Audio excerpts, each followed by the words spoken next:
បាទផ្ទះខ្ញុំនៅមុខសាលារៀនដែរបាទហើយមានហ្គេមពីជំនាន់មុននោះមានហ្គេមអត់មានទូរស័ព្ទទេតែមានហ្គេមហើយគ្រាន់តែទៅឈរមើលនោះគាត់ស្ដីឲ្យផងគាត់ដេញវាយផងប៉ុណ្ណឹងហើយចុះតងឥឡូវមានទូរស័ព្ទហើយទូរស័ព្ទសិតហ្គេមគ្រប់គ្នាជាទូទៅពុកម្ដាយសំខាន់ណាស់នៅក្នុងសម័យបច្ចុប្បន្នហើយឪពុកម្ដាយខ្លះយល់ច្រឡំរុញឲ្យផុតទៅពីផ្ទះជាសមត្ថកិច្ចរបស់សាលាគាត់អត់មានទូនទីតាមពិតកន្លែងនេះគាត់គិតគាត់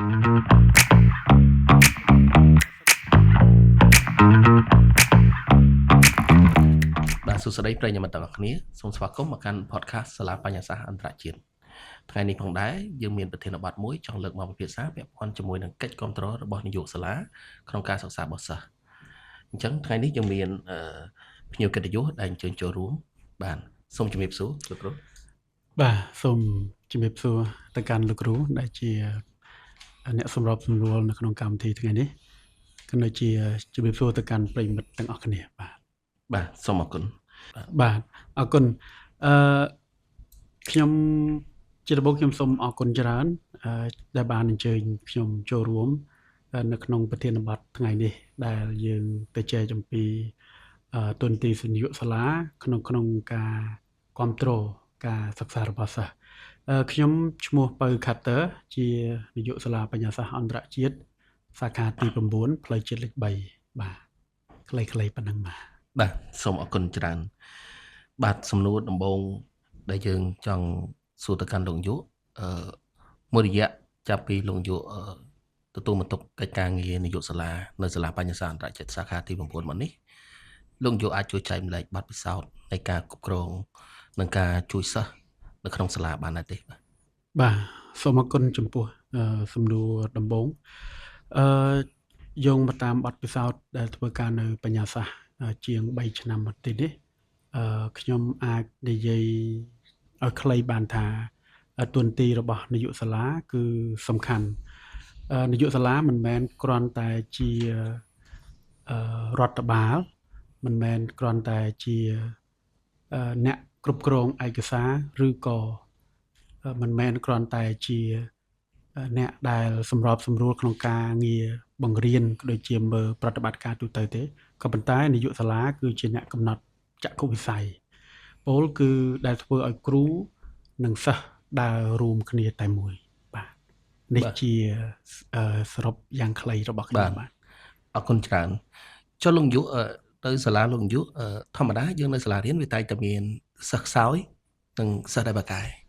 ចុះយើងធ្វើម៉េចដើម្បីកាត់បន្ថយគម្លាតរបស់សិស្សខ្សោយនិងសិស្សបកែហ្នឹងបានបាទទូនាយកសាលាហ្នឹងតើត្រូវធ្វើយ៉ាងម៉េចខ្លះបាទអរគុណពិតណាស់ចំពោះសាលាជាពិសេសនៅតំបន់ផ្លូវជាតិលេខ3បើសិនជាយើងក៏លេខមើលកាលពីរហូតមកដល់ឥឡូវនេះ2ឆ្នាំហើយការគ្រប់គ្រងក៏ដូចជាកំណើនរបស់ប្រជាជនជាពិសេសអ្នកនៅតាមតំបន់នោះភាគច្រើនគាត់ជាអ្នកនៅតំបន់ជាក្រុងហើយដាច់ស្រយាលពីរាជធានីភ្នំពេញពីព្រោះថាទីតាំងរបស់យើង3គីឡូម៉ែត្រពីស្ពានអាកាសចោមចៅដែរអញ្ចឹងកម្រិតចំណេះដឹងរបស់កូនសិស្សហើយនឹងលបាយនៃការយល់ដឹងរបស់កូនសិស្សគឺអត់ដូចគ្នាទេកូនសិស្សតួយ៉ាងគឺពីមុនគាត់អត់សូវចូលចិត្តនិយាយអង់គ្លេសតែមកដល់ចូលបញ្ញាសាស្ត្រយើងមានម៉ោងនិយាយជាភាសាអង់គ្លេសដែលយើងបង្កើតជា English Corner ជា Chinese Corner ជ្រុងនៃការគាត់អាចមានសិទ្ធិសេរីភាពក្នុងការនិយាយយើងអត់ judge យើងអត់វាតម្លៃថាសិស្សនិយាយខុសត្រង់នេះយើងអាចនិយាយបានថាកម្រិតចំណេះដឹងរបស់សិស្សយើង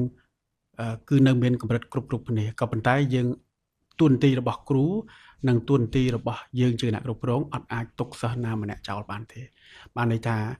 យើងសម្រួចឲ្យគាត់តាមរយៈការចូលរួមគាត់បកកែអីឲ្យចូលនឹងជាទូទៅនៅសាលារបស់យើងជាពិសេសសាលាបញ្ញាសាស្ត្រផ្លូវជាតិលេខ3ក៏ដូចជាសាលាបញ្ញាសាស្ត្រ5សាខាទាំងមូលយើងមានកម្មវិធីប្រកួតប្រជែងច្រើនដែលកម្រិតបានន័យថាលបាយនៃការយល់ដឹងរបស់សិស្សអត់ដូចគ្នាទេអញ្ចឹងសិស្សណាបកកែមួយណាគាត់អាចចូលមួយហ្នឹងមិនមែនគាត់តែរៀនក្នុងថ្នាក់ទេបាទអរគុណច្រើនសម្រាប់ខ្ញុំមើលឃើញនៅទីនោះរៀបចំបានបរិស្ថានបានល្អ បាទការរៀបចំសោភ័ណភាពសាលាបាទការតុបតែងថ្នាក់រៀនក៏ដូចជាវិន័យសិស្សបាទតើលោកយុអាចជួយចែករំលែកបទពិសោធន៍ក្នុងការជួយឲ្យកូនសិស្សនឹងគាត់មានវិន័យមានសីលធម៌ល្អបាទខ្លះ បាទ ខ្លះបាទ បាទអរគុណចំពោះសំណួរទី2មែនតើខ្ញុំពិតជាសប្បាយចិត្តនៅពេលដែលមានលោកស្រីអាណាព្យាបាលលោកតែងតែបង្ហោះលើកទៅសើបានន័យថាកូនគាត់មានការអភិវឌ្ឍទាំងស្មារតីទាំងបញ្ញារួមទាំងជាមួយគ្នានោះគឺសិលធម៌របស់គាត់ក្មេងឥឡូវយើងឃើញហើយថាអត់ទូរស័ព្ទអត់បានទេ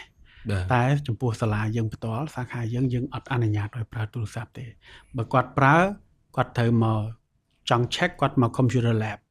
ឬក៏អនុញ្ញាត device ដែលអនុញ្ញាតឲ្យយកមកគឺតែ laptop តែ ចឹងមានន័យថាមានសាលាមានជា tablet ឬក៏ជា computer lab សម្រាប់កូនសិស្ស បាទ បន្ថែម បាទក្នុងនោះយើង provide នៅ tablet របស់គាត់មានម៉ោងសម្រាប់ការរៀនសម្រាប់ធ្វើការទៅលើសិក្សាទៅលើ tablet ហើយម៉ោងបន្ទាប់ទៀតកូនសិស្សក៏មានម៉ោង computer ដែរ ពាក់ព័ន្ធមួយការប្រើ tablet នេះយើងឃើញថាក្នុងពេលបច្ចុប្បន្ននេះមានម្ដាយពុកភាគច្រើនបាទមិនសូវគ្រប់គ្រងក្នុងការប្រើប្រាស់ទេសម្រាប់លោកនាយកវិញគិតថាយល់ឃើញយ៉ាងណាដែរចំពោះបញ្ហាដែលថតកើតមកក្នុងថ្ងៃនេះបាទ ត្រឹមត្រូវអរគុណមែនតើអ្វីក៏ដោយតែងតែមានអាវុធមុខពីរតែងតែមានផលល្អនិងផលអាក្រក់ផលវិជ្ជមាននិងផលអវិជ្ជមានការគ្រប់គ្រងសាលារៀនមួយជាពិសេសបច្ចុប្បន្ននឹងតែម្ដងដែលសិស្សមិនអាចអត់គ្រឿង electronic device បានយើងពិបាកក្នុងការគ្រប់គ្រងតែសាលាយើងមានច្បាប់ក្នុងការចេញទូន្មានគាត់អប់រំព្រានបដៅគាត់អាចលេងទូរស័ព្ទបានតែពេលដែលគ្រូមាន research តែប៉ុណ្ណោះហើយឧទាហរណ៍ថាគ្រូឬក៏មុខវិជ្ជានឹងអ្នកដឹកនាំរបស់គាត់អនុញ្ញាតឲ្យប្រើគឺយើងមានការឃ្លាំមើលច្បាស់លាស់ហើយបើមិនចឹងទេពេលដែលប្រើចប់យកទៅទុកយើងចាក់សោនៅរដ្ឋបាលចំណែកឯការប្រើប្រាស់ tablet ទៀតសោតក៏ដូចគ្នាដែរ tablet យើងក្រោមការគ្រប់គ្រងរបស់គ្រូ2ទៅ3នាក់រួមជាមួយនឹងរដ្ឋបាលផងដែរយើងមានម៉ោងមានកាលវិភាគច្បាស់លាស់ហើយក៏យើងបានកម្រិតកំណត់នៅ website មួយចំនួនដែលมันអាចចូលផងដែរបាទនេះជាការគ្រប់គ្រង tablet នៅខាងសាលាបាទពិតជាល្អមែនទែនដែលយើងឃើញថានៅសាលាមានការ provide ទៅលើបច្ចេកវិទ្យាហើយយើងមានយន្តការគ្រប់គ្រងអប់រំព្រោះពេលខ្លះនិយាយអស់ណាបាទពេលខ្លះកូនសិស្សខ្លះគាត់ឆ្លាតជាងយើងទៀតទូរស័ព្ទហ្នឹងគាត់អាចចុចពេលគ្រូមើលហ្នឹងគាត់ចុចលេងបាទដល់ពេលគាត់ចុចរៀនដល់ពេលហើយគ្រូទៅបាត់គាត់ទៅលេងបាទអញ្ចឹងមានថាទាមទារឲ្យសាលាហ្នឹងមានយន្តការត្រឹមត្រូវក្នុងការគ្រប់គ្រងគាត់ពិតជារឿងល្អតើម្ដាយពុកនៅទីនោះមានការ complain ពាក់ព័ន្ធមួយការប្រើកូនគាត់ខ្លាចមានប្រើច្រើននៅផ្ទះនៅអីឬក៏មានជាកិច្ចការផ្ទះអីតាម tablet ឬក៏តាមទូរស័ព្ទឲ្យគាត់ធ្វើដំបងមានការព្រួយបារម្ភដែរដោយសារអីកូនសិស្សខ្លះគាត់ជិះ WhatsApp មកអញ្ចឹងគាត់សំណូមពរហើយសំណូមពរទៀតខ្ញុំសុំឲ្យអញ្ចេះអញ្ចោះឲ្យផ្សេងជាដើមក៏ប៉ុន្តែនៅពេលដែលយូរទៅមានអាណាព្យាបាលសឹងនៅមួយចំនួនធំពេលដែលកាលពីមុនយើងយន្តការរបស់យើងដកហូតទូរស័ព្ទទុកបាទតែទុកមួយសប្តាហ៍មានអាណាព្យាបាលទេមកខ្ញុំផ្ទាល់យកឲ្យទុកមួយខែទុកមួយខែបាទមានសប្បាយចិត្តដូចសប្បាយចិត្តពួកខ្លួនឯងម៉ែឪចាប់ទូរស័ព្ទកូនអត់បានទេនៅសាលាចាប់បានអាហ្នឹងល្អបាទគាត់មានតែអរគុណវិញហ្នឹងហើយអញ្ចឹង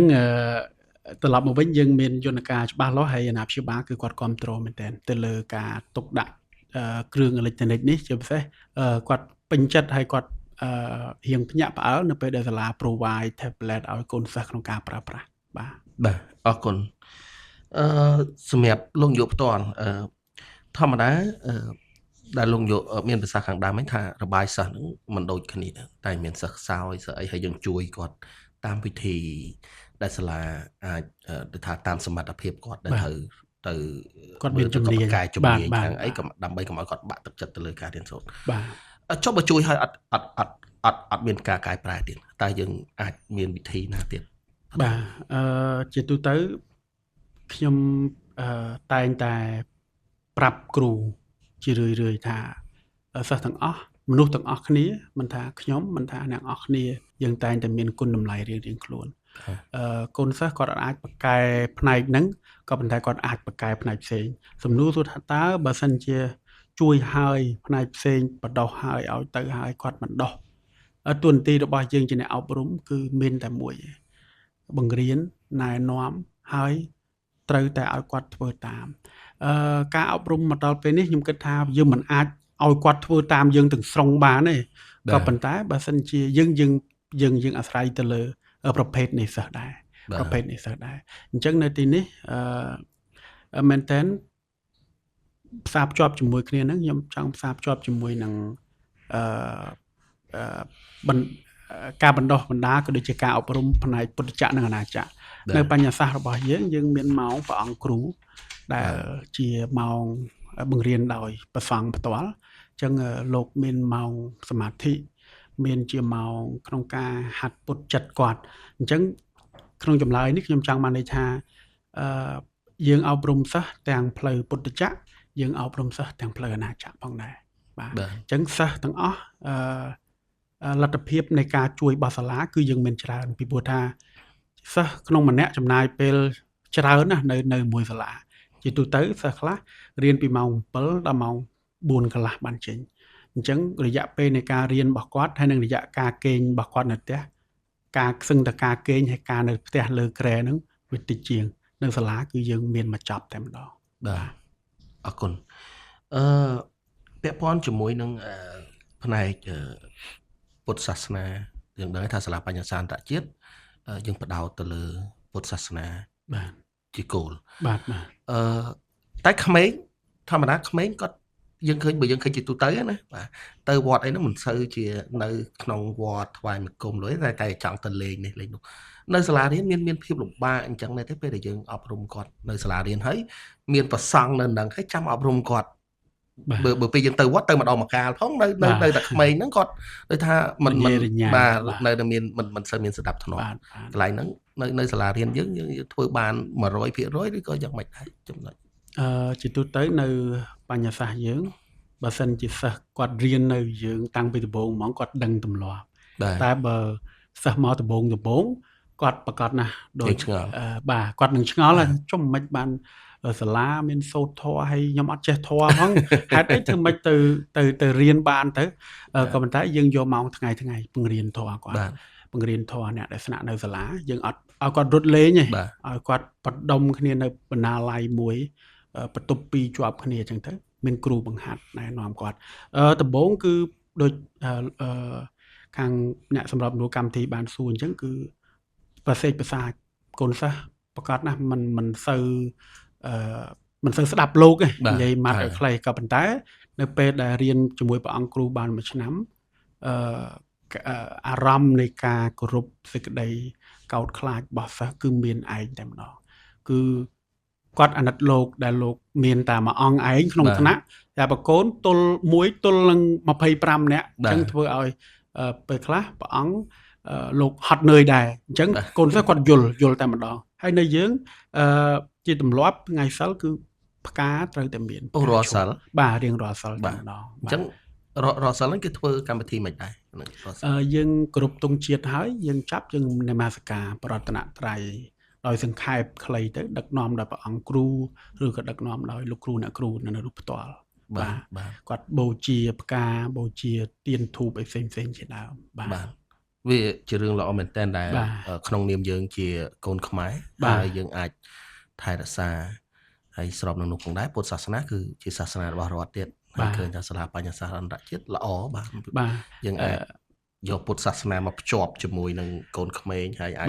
ផ្លាស់ប្ដូរអត្តចរិតគាត់អីចឹងបាទត្រឹមត្រូវខ្ញុំសូមឆ្លើយបន្តិចទៀតសង្ខេបថានៅយើងប្រកាសជាឃើញថាជាសាលាអន្តរជាតិក៏ប៉ុន្តែយើងផ្ដោតសំខាន់យកវិន័យគោលការណ៍របស់ពុទ្ធសាសនាមកអប់រំសិស្សយើងអត់មានការអប់រំបែបអវិជ្ជមានទៅកាន់សិស្សណាមួយទេជាពិសេសយើងមិនមែនជារឿងធម្មតាដែលសាលាអន្តរជាតិអាចបដោះកូនសិស្សឲ្យស្គាល់ព្រះពុទ្ធសាសនាស្គាល់ធម៌ស្គាល់បានស្គាល់បាបពុនបានក្នុងនោះប្រកាសណាស់ប្រកាសជាមានសិស្សមួយចំនួនគាត់មិនមែនជាសាសនាពុទ្ធទេគាត់អាចជាអ៊ីស្លាមសាសនាគាត់អាចជា Christian ផ្សេងៗក៏ប៉ុន្តែថាសាលាបខំអត់បខំទេយើងមានកូនអាចមានសិទ្ធិជ្រើសរើសបានក្នុងការថ្វាយបង្គំយើងអត់ធ្វើឲ្យប៉ះពាល់មានសេរីភាពក្នុងការគ្រប់សាសនាដែលខ្លួនឯងបាទយើងសុទ្ធតែឲ្យតម្លៃទាំងអស់បាទតម្លៃទាំងអស់អរគុណច្រើនចុះសម្រាប់ពាក់ព័ន្ធជាមួយការតំណែងទៅមេដាបេដា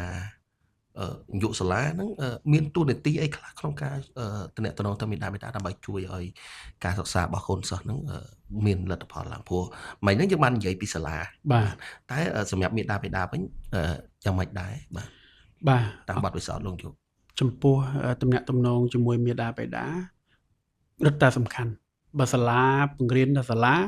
គ្រូបង្រៀនតែសិស្សហើយអត់មានមុខព្រួញទៅតាក់ទងទៅអាណាព្យាបាលនោះប្រកាសណាស់លោកនឹងផ្លាស់ប្ដូរចេញជាទូទៅនៅផ្លូវជាតិលេខ3យើងជាពិសេសឆ្នាំនេះផ្ទាល់ថែមទៀតចុះប្អូនហើយចុះក្មួយហើយចុះប្អូនចដូនមួយមកទៀតគាត់ទុកចិត្តយើងបាទអញ្ចឹងបានន័យថាកន្លែងនេះសពបញ្ជាក់ឃើញថាការតំណែងរបស់សាលាសេវាកម្មតំណែងរបស់សាលាទាំងគ្រូទាំងអ្នកសេវាកម្មជាពិសេស customer care ឥឡូវនេះពីមុនខ្ញុំប្រើពាក្យ customer service ឥឡូវខ្ញុំប្រើបដូរមកជា customer care ក្រុម customer care របស់យើងដែលជា front desk ហ្នឹងគាត់បានផ្លាស់ប្ដូរក្នុងការទម្លាប់នៃការតាក់ទងអាណាព្យាបាលមិនតែពេលទាលុយបង់ប្រាក់ឯងពីព្រោះសាលាឯកជនរបស់យើងត្រូវមាន payment បាទមានប្រាក់ចំណូលដើម្បីគ្រប់គ្រងយើងមិនមែន call តែពេលនេះទេគឺយើង call ជាប្រចាំសុខទុក្ខជាពិសេសជំនួយការគ្រូរបស់យើងដែលសាលារបស់យើងមានអ្នកពិសេសមួយគឺជំនួយការគ្រូជួយមើលការញ៉ាំទឹកការបរិភោគចំណីអាហារផ្សេងជាដើមបាទអរគុណអញ្ចឹងយើងឃើញថាល្អមែនតើបាទនៅសាលាយើងដែលយើងបានដូចថាមិនត្រឹមតែសិស្សទេមានន័យថាយើងឲ្យម្ដាយឪពុកហ្នឹងមានអារម្មណ៍ថាមកសាលាក៏ដូចជាគាត់នៅផ្ទះគាត់អាចទទួលព័ត៌មានបានច្រើនអញ្ចឹងបាទអរគុណច្រើនលោកយុអញ្ចឹង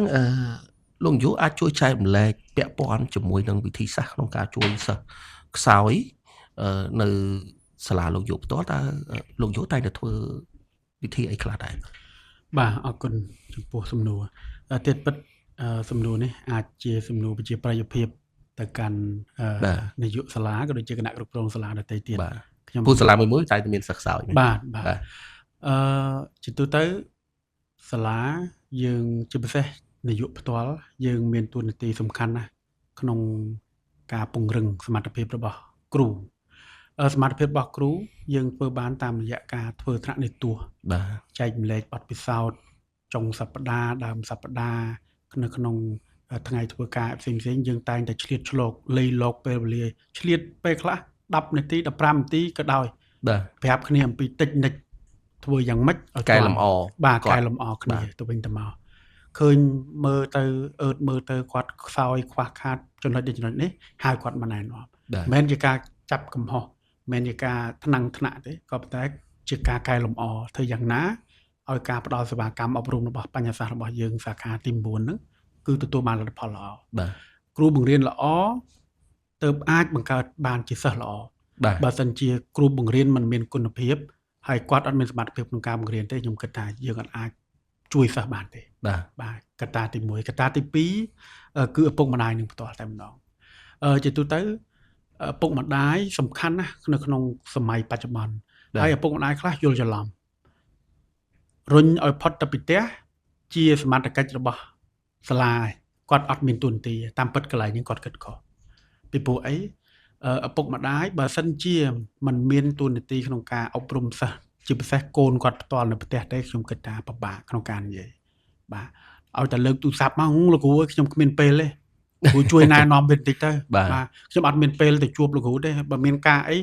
ប្រាប់ប្រពន្ធខ្ញុំបាទ message មកខ្ញុំតាម Telegram អានេះសបបញ្ជាក់ហើយចុះបើពាក្យទាំងអស់ហ្នឹងកូនគាត់ឮបាទកូនឥឡូវក្មេងឥឡូវមានចិត្តចេះចង់ដឹងចង់ឮអារម្មណ៍របស់សិស្សគឺអារម្មណ៍ពិតប្រាកដបាទចាប់តាំងពីថ្នាក់ទី1យើងមិនអាចទៅ bully អីគាត់បានអត់ទេជាពិសេសក្មេងនេះគឺឆាប់បាក់ទឹកចិត្តតែម្ដងអញ្ចឹងត្រឡប់មកវិញឪពុកម្ដាយមានតួនាទីសំខាន់ខ្លាំងមែនទែនក្នុងការជួយតម្រង់សិស្សកូនរបស់គាត់ចេញពីផុតសាលាទៅញ៉ាំបាយញ៉ាំទឹកឲ្យអស់ផ្សេងជាដើមអញ្ចឹងត្រង់កន្លែងហ្នឹងបន្ទាប់ពី ទៅលើការពង្រឹងសមត្ថភាពគ្រូរបស់យើងខ្ញុំគិតថាកន្លែងហ្នឹងខ្ញុំសូមបង្ហាញមួយចំណុចទៀតដែរនៅបញ្ញសាស្ត្ររបស់យើងពេលល្ងាចយើងមានថ្នាក់បំពន់ជូនគាត់បំពន់ដោយអត់គិតថវិកាយើងចេញម៉ោង 4 កន្លះហើយសិស្សដទៃទៀតគាត់ចេញទៅផ្ទះហើយសិស្សដទៃទៀតដែលគាត់ដែលជាសិស្សខ្សោយសិស្សរៀនយឺតគឺយើងឲ្យគាត់មកបំពន់ជាមួយហើយថ្នាក់បំពន់របស់យើងស្របតាមស្តង់ដារតែជាថ្នាក់បំពន់ពិសេសបាទសម្រាប់កូនសិស្សខ្សោយបាទសិស្សដែលរៀនយឺតបាទយើងបំពន់ជួយគាត់ទៅលើផ្នែកខ្មែរចិនដូចសប្តាហ៍ថ្ងៃអញ្ចឹងឪពុកម្ដាយគាត់អាចថាតែមិនមែនជាឪពុកម្ដាយដែលគាត់គិតថាកូនគាត់ខ្សោយមិនខ្សោយឲ្យទៅបំពន់ទេអត់ទេគឺត្រូវតែបំពន់ចំពោះសិស្សដែលខ្សោយបាទហើយលក្ខខណ្ឌរបស់គាត់ហើយគាត់ផ្ដល់តម្លៃមែនតើទោះបីគាត់មកដល់សាលាមុនម៉ោងហើយក៏គាត់អត់ឆ្លេឆ្លាដែរគាត់អង្គុយរងចាំកូនគាត់រហូតដល់កូនគាត់រៀនចប់បាទនេះជាសេវាកម្មដែលសាលាផ្ដល់ជូនគឺបន្ទាប់ពីថ្នាក់រៀនពេញម៉ោងហើយគ្រូរបស់យើងជួយគាត់បន្ថែមបាទជួយបន្ថែមដោយមិនបង់ប្រាក់ទេកន្លែងនេះបាទហើយយើងឃើញថាសិស្សទាំងអស់គឺកម្រិតសមត្ថភាពគឺកើនឡើងបន្ទាប់ពីមកឈរមាននេះហើយយើងឃើញថាគាត់អាចមានលទ្ធភាពទៅមុខបានច្រើនជាងមុននៅពេលដែលដើមឆ្នាំដែលគាត់ទៅឡើងមកបាទហើយមួយទៀតឪពុកម្ដាយសំខាន់ឪពុកម្ដាយបើអត់មានពេលជួយកូនសោះมันបើសិនជាត្រឡប់ទៅសម័យហ្នឹងឡៃរវល់ពេកបាទរវល់អាជីវកម្មគ្រួសារបាទពេកបអីចឹងទៅបាទភ្លេចគិតថាទូនាទីបាទកូនខ្លួនឯងហ្នឹងកំពិតម្ដាយពុកហ្នឹងដូចជាត្រូវមានទូនាទីបង្រៀនកូនហ្នឹងបាទត្រឹមត្រូវម្ដាយឪពុកគឺជាគ្រូទី1បាទត្រឹមត្រូវចេះហៅមុនគេគឺប៉ាម៉ាក់ហ្នឹងបាទបើអត់មានឪពុកម្ដាយអត់ចេះហៅដល់ពេលចឹងគាត់ដល់ពួកខ្លះគាត់ពេលខ្លះគាត់រវល់រស់ស៊ីគាត់គិតបាទគាត់ភ្លេចគិតថាឲ្យទៅវារៀននៅសាលាហើយអញ្ចឹងមិនបាច់ចាំបាច់ទៅបញ្យលទេតាមពិតពេលខ្លះហ្នឹងគាត់មិនបាច់ធ្វើអីអង្គុយបើសិនជាឪពុកម្ដាយរវល់ដល់លក់ចាប់ហួយមកហៅមកចិត្ត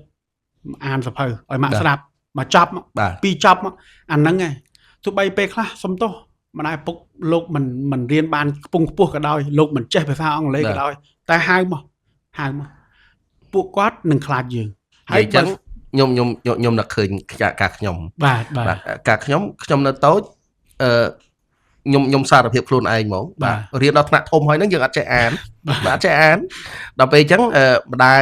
ដាយខ្ញុំហ្នឹងគាត់ដូចថាគាត់រវល់ដែរបាទហើយគាត់តែងតែហៅល្ងាចឡើង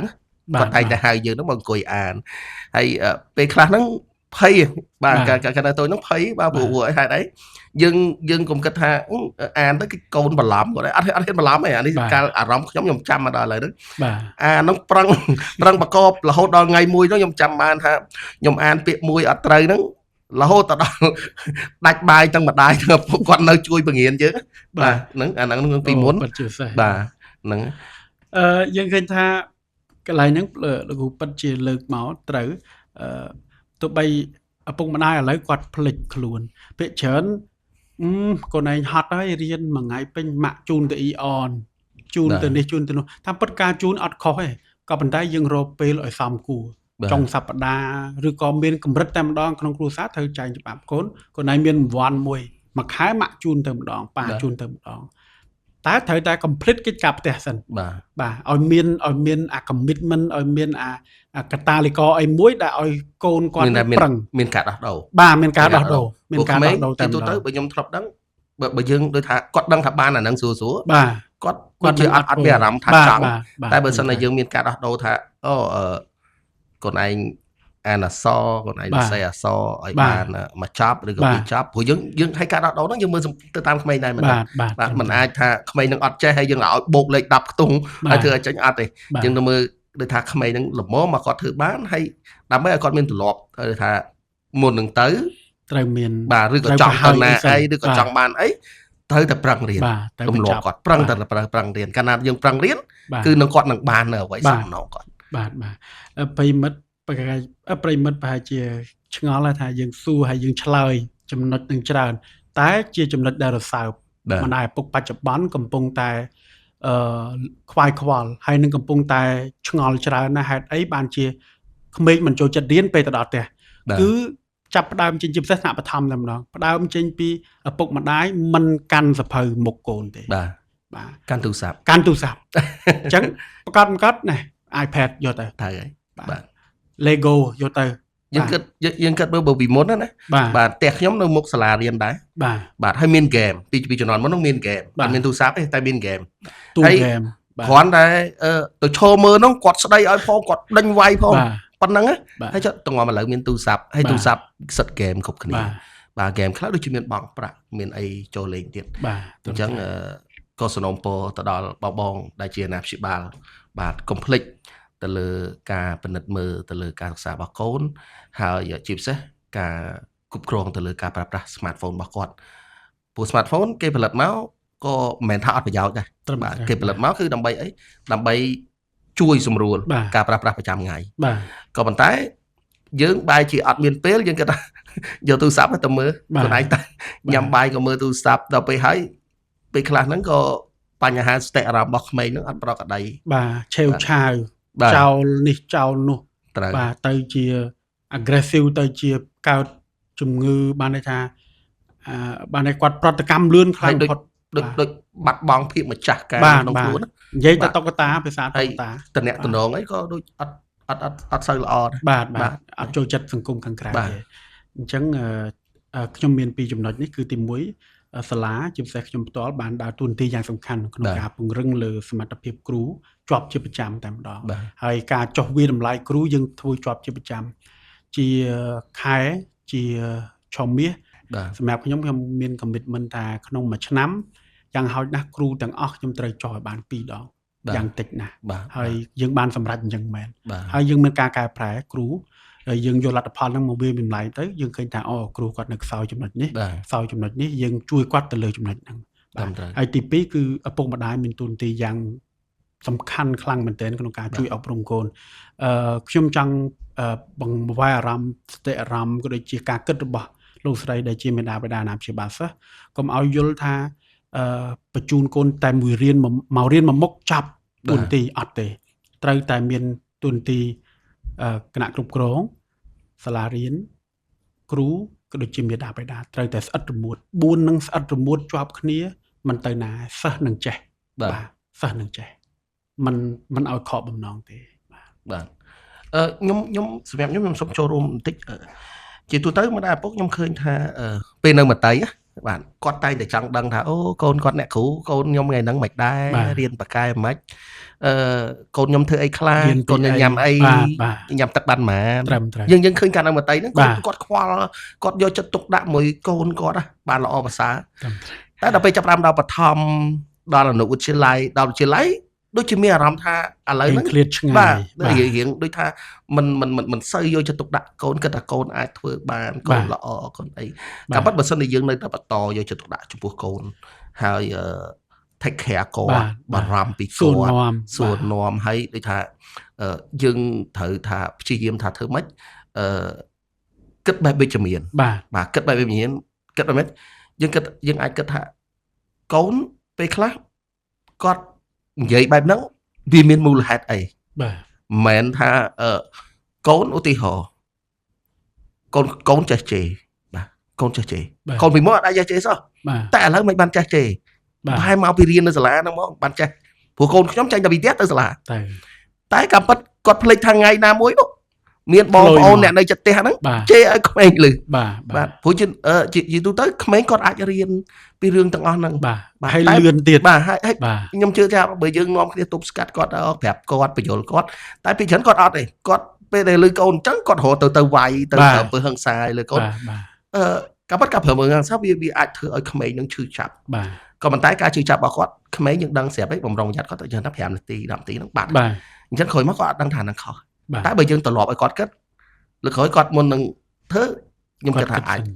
ចមានការគិតបែបល្អពេលខ្លះការប្រើប្រាស់ពើហិង្សាហ្នឹងក៏វាចូលជារឿងមួយដែលធ្វើឲ្យក្មេងបាក់ទឹកចិត្ត បាទ បាក់ទឹកចិត្តដូចថាលែងចង់ឲ្យក្មេងហ្នឹងគាត់ទៅធ្វើអីផ្សេងគាត់ធ្វើអីគាត់ចេះតែខុស គាត់បាក់ ចេះ ស្បា តែ តបាទ អីអញ្ចឹងទៅបាទ បាទ អញ្ចឹងអរគុណច្រើនសម្រាប់លោកយុទ្ធដែលបានចំណាយពេលវេលាដ៏មានតម្លៃក្នុងការចូលរួមជជែកពិភាក្សាពាក់ព័ន្ធជាមួយនឹងប្រធានបទទៅលើទូនទីរបស់នាយកសាលាក្នុងការកិច្ចគ្រប់គ្រងការសិក្សារបស់សិស្ស ហើយសូមជូនពរលោកយុបាទលោកគ្រូទាំងអស់បាទជួបប្រទះតែសេចក្តីសុខនិងសុភមង្គលសូមអរគុណ បាទ